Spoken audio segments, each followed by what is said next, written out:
va permettre justement aux gens de voir Bordeaux autrement, déjà comme une ville à la base qui est portuaire, et c'est bon que ça redevienne portuaire. Moi j'habite en Barès, donc complètement de l'autre côté, et moi je viens en tram et en bus, du coup pourquoi pas la navette? J'ai envie d'en profiter, j'ai déjà vu des systèmes similaires dans d'autres pays, à Sydney par exemple, ou à Paris qui est plus proche de nous, donc effectivement je pense que c'est une bonne idée. Si c'est bien meilleur avec les transports en commun, que la fréquence est assez importante, je pourrais être amené à l'utiliser si j'habite dans le centre. Et je l'ai vu en préparation, j'ai vu les manœuvres, j'ai vu comment ça se passe, ça a l'air bien fait, quoi. C'est vrai que ça peut avantager effectivement de peut-être aller un peu plus vite, de ne pas avoir de feu rouge, de rond-point, de circulation un peu trop justement freinée. Et à ce moment-là, ouais, je pense que c'est un bon moyen, c'est une bonne idée, c'est un bon moyen de transport également. J'avais vu une espèce de masque avec des lunettes au début, il arrive depuis plusieurs semaines sur un fond noir, je me suis posé la question.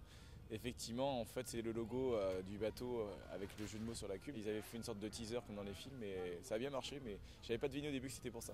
Des bateaux-bus entre les deux rives de la Garonne, vous en avez rêvé, eh bien c'est pour bientôt. Les navettes fluviales, dénommées Batcube, feront leur arrivée le 2 mai prochain. C'est le 4e maillon de ce que nous appelons la chaîne de la mobilité, de faire en sorte que les gens puissent passer d'un mode à un autre. D'où le fait que la navette fluviale peut accueillir par exemple des vélos. Bienvenue à bord de l'Hirondelle et du Gondole, deux navires construits sur les chantiers du Bourdieu sur le bassin, deux catamarans spécialement étudiés pour amortir les remous de la Garonne. Le bateau ne fait pas de grandes montées, de descentes sur les vagues. Les coques sont écartées, donc on a la stabilité. Il est plus futuriste, mais le futur, on l'a eu par la forme des coques. Ces coques très élancées avec cette étrave inversée qui perce les vagues. Et ensuite, on a habillé ce poste très futuriste. Le pilote est pas malheureux là, il a quand même un très beau poste de pilotage. Et voilà, c'est des petits détails comme faire des vitres bombées, c'est plus compliqué, mais ça donne tout de suite une autre allure. Et puis cette queue d'hirondelle sur le toit, en fait c'est plein de petits détails, toutes les vitres alignées. Voilà, c'est des choses auxquelles je suis sensible. 4 minutes de traversée pour 45 personnes maximum. Chaque navette comptera un pilote et un marin, ce dernier accueillant les passagers, sans oublier bien sûr les contrôleurs. Nous sommes sur le réseau TBC, donc eh bien, comme sur le reste du réseau, vous montez, vous validez. Donc il y a des composteurs qui sont aussi sur les navettes fluviales. Et puis bien évidemment, la tarification est la même que sur le réseau, avec un Ticart ou votre abonnement. Eh bien, vous pouvez accéder à la navette et sur l'ensemble du réseau. L'intérêt justement, c'est que vous puissiez passer du tramway au bus et utiliser la navette, traverser et reprendre à nouveau le bus ou le tramway. Des bateaux de 19 mètres construits sur mesure avec des coques en aluminium. Au final, un look moderne et un confort accru. Des batteries en lithium dernière génération permettent également aux Batcube de fonctionner en moteur hybride ainsi que sur moteur électrique. Des bateaux qui assureront 3 types de liaisons quotidiennes entre les deux rives. Vous êtes ici juste à côté de la station Stalingrad, qui est une station forte de tramway et de bus. Et nous allons relier la rive droite à la rive gauche en plusieurs services. Alors, donc ce service est en plusieurs étapes. Première étape le matin de 7h à 10h. Nous allons relier rive droite, rive gauche. Ici Stalingrad, Quinconce. Et à partir de Lormont, Lormont-Quinconce. Et à partir de 10h, on va faire un service qui est de relier l'ensemble du transport. À partir de ce ponton, on va aller vers Quinconce. Après, nous irons au Chartron.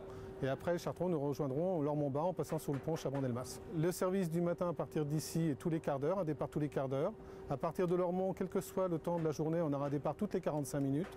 Et le soir, on revient tous les quarts d'heure ici et toutes les 45 minutes à Lormont pour toujours faire la liaison Lormont-Quinconce et Stalingrad-Quinconce. Un projet qui participe au développement économique des entreprises locales. Un architecte naval, un bureau d'études, un chaudronnier, un mécanicien, un électronicien, un électricien évidemment, le chantier du Bourdieu étant l'intégrateur de tout ça. Donc il y a eu un pool d'entreprises qui a mobilisé avec les sous-traitants entre 30 et 50 personnes pendant 1 an et demi pour sortir 2 bateaux en 1 an et demi en partant d'une feuille blanche. On espère beaucoup de ce bateau-là pour d'autres sites. C'est un bateau prototypique qui va être exploité rapidement.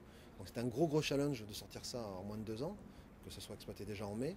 Et on est en train d'écrire le livre, il nous reste les dernières pages. C'est toujours les plus durs, les dernières pages, c'est toujours les petits réglages. Mais bon voilà, on y est quoi. Ça va être un très bel outil. Si on regarde la popularité que peut avoir certaines manifestations autour du fleuve, on peut imaginer effectivement qu'on aura de la fréquentation. On est aux environs de 200 000 voyages à l'année attendus. Un service 100% électrique en heure de pointe le matin. Donc pas d'alimentation. Et l'après-midi, enfin dans le creux entre 10h et 17h, on sera en hybride, comme les bus qui ont été achetés dernièrement par la communauté urbaine. On attache une grande importance à l'accessibilité, notamment pour les personnes handicapées, de sorte que la navette fluviale peut accueillir 2 fauteuils roulants. Et donc, comme nous le faisons pour les bus actuellement, on souhaite véritablement faire en sorte que ce transport soit un transport pour tous. En attendant la mise en service prévue pour le jeudi 2 mai, retrouvez plus d'infos sur batcube.fr. Et si vous souhaitez visiter en avant-première les Batcubes, inscription également sur batcube.fr.